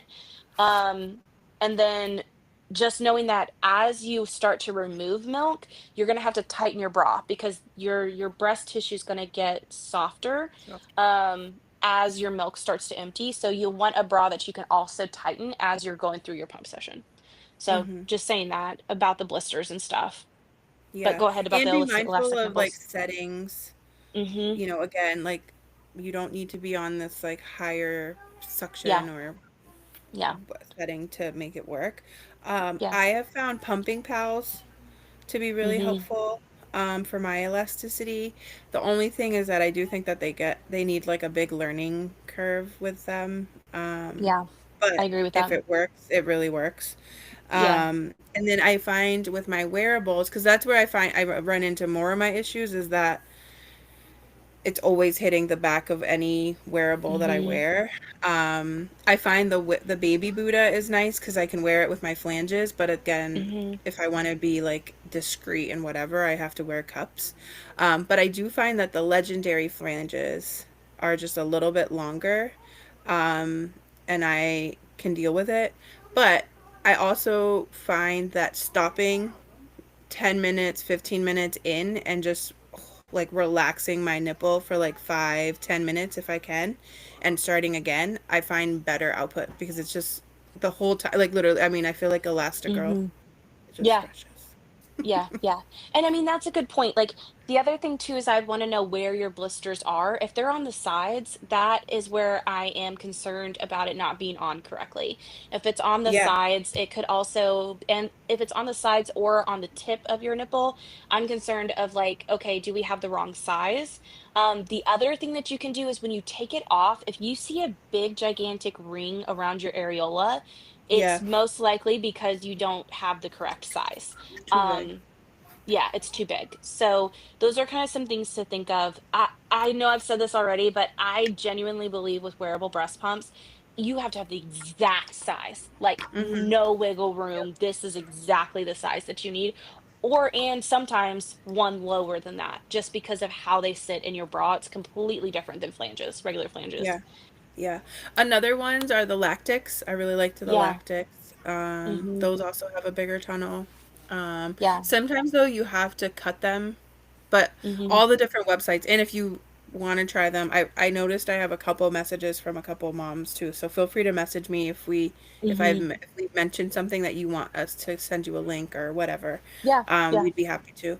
But I like those options. I also, I mean, have you heard about the Lasivo? Like, I think the yeah. That's Lasivo a has been very interesting breast pump. Somebody else was asking about the Spectra wearable. I have feelings about the Spectra wearable. I wanted it to be so much better than it actually same. is. Um, there is pluses to it, is it's very simple. There is it's the same settings as the regular Spectra, so if you respond really well to the Spectra, there's a chance you're going to respond really well to this one.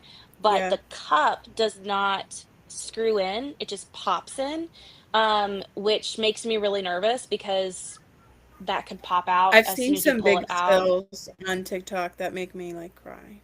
I don't like it. Make me really nervous. I feel like if you're Yeah. gonna spend that much money on a breast pump, it would be better to do it to get a better breast pump with it, honestly.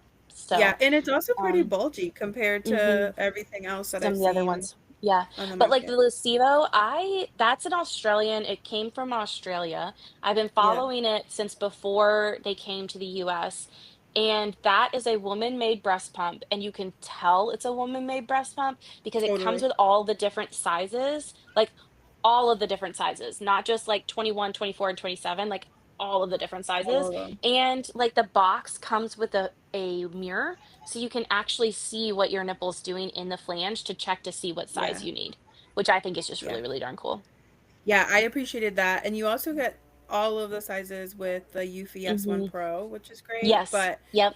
from what I've heard is the tunnel of that Lasivo is just a A little bit little longer. longer. Yeah. I don't have it, but I Yeah, would try and it that's if I I mean, got it. that's actually a really good point about, like, with your breast pump is a lot of times it's your your anatomy and how you which breast pumps you need for that, which flanges, what sizes, all that kinda stuff. Yeah. And there's different shapes of flanges too, so, like, if you're using just a regular shape and you see that on the wearable as well, there's different shapes that you can kind of see. Like for instance, the new Spectra wearable is more of an oval instead of a circle. Um, they say that's because you don't have to use any inserts with it, but it's an oval shape. And then there's some that like have more of a dome shape to it. So it's just very Yeah. interesting and it makes it really tricky because not everybody has the money to go purchase three different breast pumps and No. that can be really frustrating. So I Yeah. have no answers to that, but I know. I yeah. wish we could make a company where you could try different things like dresses and Mhm. Mhm. not Mhm. take it with you and give it a try. Yeah. Because Yeah. I am a pump queen. I do like having Uh-huh. pumps, but Yeah. I have a it's whole wall of pricey. breast It's pumps. a Yeah. pricey hobby that Yeah. I have. I totally My get that. husband, though, Gianni has said the other day, he goes, "So, it's a little tricky to get pumps here, huh?" And I was like, He's like "Yes, it really is." It really is. Which in some ways, like I want you all to like to know, like we are like, and I say we because like I'm American too, right? So like we are very blessed in our options. Mhm. Like Yeah. my aunt the other day had like, I mean, my cousin is 23, so he's like my oldest cousin, and she said to me the other day, she goes, "Wait, is that something in your boob?" And I was like, "Yeah." And she's like, "What is it?" And I was like, "It's a pump." And she's like, "No way." And she's like, "When you're done, I want to see it." And I was like, "Okay." And so I'm done pumping and I bring it out and she's like, "That is the coolest thing I've ever seen. Let me go show your uncle." And then she went and took my pump and shows my uncle. And she's like, "What I had was like a horn and it had a Mhm. bulb on it and I just Mhm. had to pump things and it never Yep. worked." And she was like in tears and she's like, "That's like the coolest thing that you can do Yeah. that." And like you made milk and it was really really satisfying. Like she was like so thoughtful about it. But I've met moms around here that if I show them even my Spectra, they're like, "What is that? Like, where did you Yeah. get that?" Like, they Yeah. have like a Dr. Brown's manual. They have like I've Mhm. been looking to see what things that are around, Mhm. but not much more. And a lot of Yeah. people do Amazon it, and it takes a while Yeah. to get here. But it Yeah. is pretty interesting to see all the different options that we It can see really over there. is. Yeah, for sure, for sure. Okay, do we Um, have any other questions? yes, we have like four more. Okay. Um, these have all been really great. Yeah, they have. I love this so Um, much.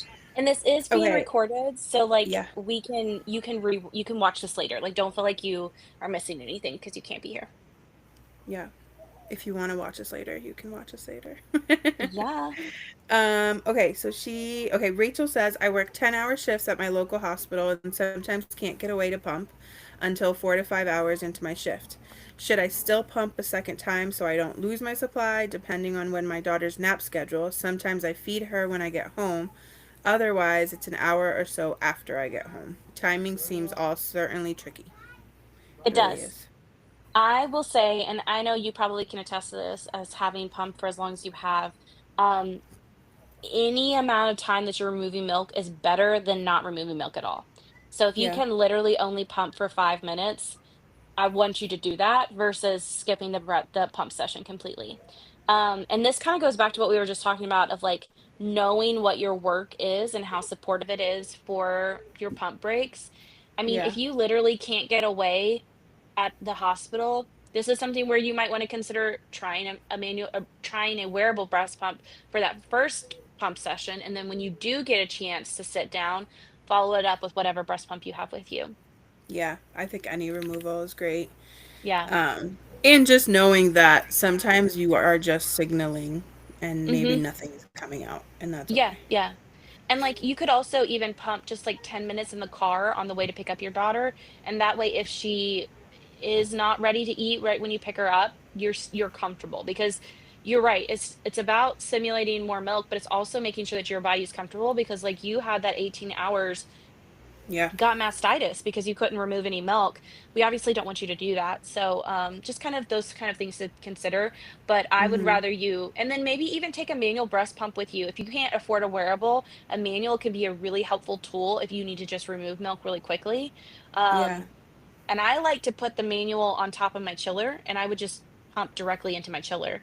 And it was Yeah, I was easy just because I gonna didn't have to suggest bring that. extra stuff. Yeah, Yeah, yeah, bring it with you so you always have it. yeah. Okay. I want to be done pumping, but not nursing. We flew past 1 year goal for breastfeeding, and she's 17 months now. Baby girl still gets one milk bottle at daycare each day, and as my freezer stash dwindles, I had a meltdown about her not being able to get mama's milk at daycare. So far, she has not taken a shining to cow's milk, so we offer it periodically. But I feel that if I can still pump, I should still be pumping. I'm just so over it. I have the most respect for moms who exclusively pump. You all are the real MVPs, maybe just looking for solidarity. Honestly, fair. Um, I felt the same way when I was pumping. I was like, this is literally the worst. And I don't know how people who exclusively pump do this. Looking back, part of that was because I didn't have the right size. I was using the wrong pump, like all the things. Having all of that stuff correct really does help make it a better journey. In this case scenario, what I would suggest is, and it's tricky when you're dealing with daycare because a lot of times daycares have state regulations that they have to abide by that you have to give some sort of milk. But if they're still giving breast milk at 16 months, sometimes they're okay with you not giving milk. And as long as you're having some other forms of calcium in the baby's diet, so like Yeah. cheese, yogurts, all that kind of stuff, you don't necessarily have to give cow's milk. Um, so those are some things to consider as well, and try to talk with your daycare though, because sometimes they do have state regulations that they have to abide by, and so they might not be okay with that. If they're not okay with that, um, that's just going to be something you're going to have to consider of like, you know, maybe you use your freezer stash and you do half a breast milk, half a cow's milk bottle instead of like all breast milk, and trying Yeah. to get her used to the taste of the cow's milk. There's Mhm. different ways to go about it though, for And if sure. you're comfortable with it, like don't forget that there's donor milk that you Mhm. could Yeah. get through like Human Milk for Human Babies or Easy Yay. Eats on Feet. Yeah. Because that's just like it's okay to have to supplement and look, Mhm. doing something Yeah. else. Yeah. But Bye, Andrea. Thanks for Hi coming. Andrea, thanks for coming. All right, we are down to two more. What are some of your favorite breastfeeding supplements? Yeah, I don't have any. I'll be honest. Okay, so here's the deal. I use the legendary milk supplements, okay? So I'm not saying this as somebody who's Yeah, like same. these are all evil. I use them. However, they are a combo of different herbs and different supplements. So you don't know exactly how much you're getting of them. And so if you have a bad reaction to them, you don't know what it is you're reacting to, Right. which is kind of where I'm like, eh. So looking back, it was more of a mental thing of, like, feeling like based off of all the noise I was seeing in social media that I had to have these supplements, is Right. that's the reason why I had to have them.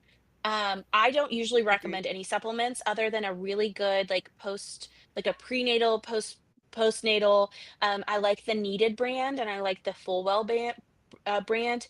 They Brand, are yeah. pricey, but they are really, like, strong in the different, um parts of the supplement that they have, like all the different Yeah. amounts, Yeah, they're and totally I really still take them. wholesome. That's what I really like Yeah, about Fullwell yeah, too. yeah.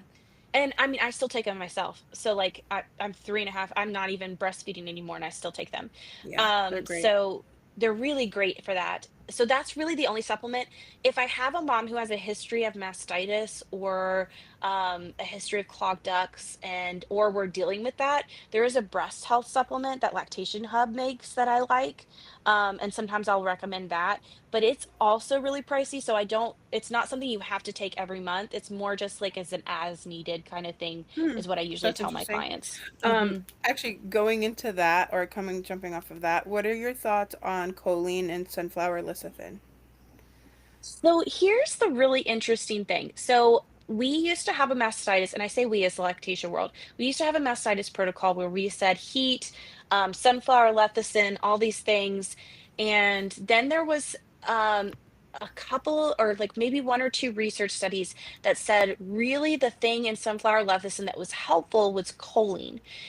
Yeah. However, the person who created the new recommendations for the mastitis protocol, Dr. Katrina Mitchell, I actually asked her about this, and she says that research study is not strong enough for her to recommend just choline, and so she doesn't necessarily recommend just straight choline.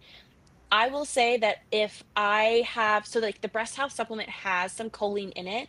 And if I have a mom who we're dealing with that a lot, I'll do either the breast health supplement or sunflower lecithin. I don't usually just do straight choline because then you have to get into like the dosing and things like that, and it can Yeah. get kind of tricky. Tricky in the fact that I don't have that knowledge. There are some lactation professionals that do and will recommend just choline. I don't think there's any really wrong answer to it, to be honest. And I know that's kind of like Hmm. a circular answer that I just gave. Did I just give a politician answer, Yanina? Is that what I just Yeah, did? way to Because go. it, Way to I know. go. I'm gonna put it on here because I do find, I mean, I think part of what I love about you and just a lot of professionals is that it's really all about informed decisions. And Hmm. so what works for me, what works for somebody else really doesn't matter. It's more about Yeah. you reading it for yourself. So if you're looking for it, it's the ABM protocol number 36 is what was Hmm. updated and revised for how to deal Yeah. with your clogs and mastitis. Hmm. Um, which I find really helpful. Like I always recommend for Hmm. anybody dealing with it to do bail, which is Yeah. like relax, like rest your breasts. You know, they tell you not. I mean, before it used to be like put the haka on, do this, do Hmm. that. Like I've Hmm. had moms message me and tell me that they put their actual Oh, don't do vacuum, and I'm that. like, No, please what? don't do Like, that. so trying not to overdo it is important. Yeah. Anti-inflammatories, ice. Hmm. I Hmm. often say to moms to treat it like a sprained ankle, so that I do you're too. like doing all of the Yeah. anti-inflammatory things. Um, Rest, yeah. elevation, ice, ibuprofen. Yeah. That Hmm. what's it called? The lymphatic massage. Hmm. That also Drainage helps. massage. There's some Yeah. really yeah, there's really great videos out there for it if you're looking for it. But Hmm. yeah, I mean, I think in the beginning I was taking the sunflower lecithin. I Hmm. wasn't really noticing too much with it. I got a lot Yeah. of clogs as an exclusive pumper, but I haven't Hmm. had many as a primarily nursing mom right now. Yeah. So I I guess it just I was changes. primarily like nursing and only pumping like 2 days a week with my son, and I had a lot of clogged ducts. So I use sunflower lecithin pretty much the whole time. With Yeah. my daughter, I had the same. I was exclusively nursing and then just pumping occasionally, and I did not have the same issue. I think sometimes it's just Mhm. related to your body and like the different times that are you different Yeah. times you have babies. Just Yeah. interesting. Agreed. All right. I think we just have one more question. If anybody wants to drop anything in the comments, that'd be great too. Our last one is I'm going back to work and plan to bring a wearable pump that has worked so far for me. I'm a bit paranoid though, as it is my only pump right now. Wondering whether I should get a manual pump, example like the freestyle manual pump for emergencies, or any tips on managing this paranoia. Absolutely. I would also have 2 sets of all of your pieces, Yeah, because there's a lot of times that you forget your sets that are drying on the counter, and make sure that you have extra sets just in your backpack or whatever you're using as your pumping bag. And then, I absolutely agree that a manual pump is a great tool to have just in your pumping bag just in case, yeah, because there are gonna be times that maybe you forgot your charger or you forgot to charge your breast pumps, and then if you don't have anything, kinda just hand expressing anyway, and the manual pump's gonna be a lot easier. yeah. If you can afford it, 2 chargers, 1 for home and 1 for your pump bag just in case. Mhm. Um, that's kind Yeah. of those are the I kind of things got that I would do. I actually found on like a local page another Spectra that I made myself a Oh, work bag that always nice. stayed at work. Because Mhm. I was literally every single day, it was something else. My duck bill, forgot it. My diaphragm, forgot it. And I'm like, Yep. oh my gosh, like how many Yeah. times is this gonna happen to me? Yeah. Even with a manual pump. So I always just keep an extra with a few Mhm. extras and don't forget to replenish it. A shirt, that would be helpful too. Like there were a Mhm. couple of times that I like, I don't know, Leaked through. just Yeah. clumsy. Yeah. Clumsy. Yeah. No, 100%. Yeah. Yeah. No, that's actually a really good point too. Um, yeah, I love all of that, honestly. I really do. Yeah.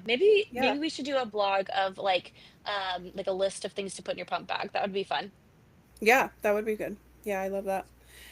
Well, this has been awesome. Yes. A little bittersweet because you did tell us that today's your last day. Yeah. Yes. Um, I am, as of tomorrow, I will no longer be with Series Chill. You guys, I'm still going to be in the group, so feel free to tag me if you have any questions or anything like that. And you can follow me on Caffeinated Lactation on Instagram. You can always message me if you need any consults or anything like that. I also do virtuals. But just know that I'm still here and still supporting you all. And I'm so glad that we got to do this one last time. This made me so happy. yeah, I agree. I was so excited, and I didn't even hit me until you made the post that I was like, "Oh, this is bittersweet, but this is also like amazing." And I Yeah. can't thank everybody enough, like for all the questions. I'm gonna go through and put everybody on like a wheel so that it's Mhm. fair and everybody gets a chance to be a part of it. Cindy, no worries. She says, I don't know if I missed the answer about drying your bottles before using them. Think If you can, discretion, yes. right? Yep. Yep. Optimal would be yes. Best is do the best that you can, honestly. Yeah. Mm-hmm. And I mean, sometimes like I even like am running into the whole like quick rinse gotta go. Like, and I feel Mhm. that that's more comfortable depending on where you are, especially with your baby. Yeah, But yeah, thanks. I agree, Asher. Best of luck on your new journey. And we'll be following you, Rebecca. I will always be tagging you on different things. But for it sure. has been a pleasure, and I know that I will continue bothering you anyways. But That's you're an exactly what I want. amazing IVCLC. You're, very unique in everything that you do. So I'm excited to continue to follow you as well. Yay. Yay. All right, guys. I think that is it for this time. And you all have a good night. Oh, wait. Oh, Brianna, we did answer that. You don't have to do that. Mm-mm. No. If you can, do it, but don't do it if you are Don't okay feel with like you it. have to. Yeah. Don't feel like you have to. Yeah. So I think that's it. If there are any questions that we missed or anything like that, just feel free to message us. And like Hmm. I said, I'll still be in the group. So if you guys do have questions, I just won't be doing the weekly Ask the LC. So if you have any specific questions that you want to ask me, just tag me. I'm happy to do that. Hmm. Um, and I hope you all have a good night and weekend or day. Yeah, night, Yeah. night. I was like, Yeah, night, it's evening. almost, yeah, it's almost 8 p.m. my time, but it's not for you. So I was like, I don't even know No, what time it is. it's It's only okay. 5:50 here, but we're gonna go get ready for dinner. All right, All bye right, everyone. Joelle, Thanks, bye. Rebecca. Yanina, don't leave yet. I'm okay.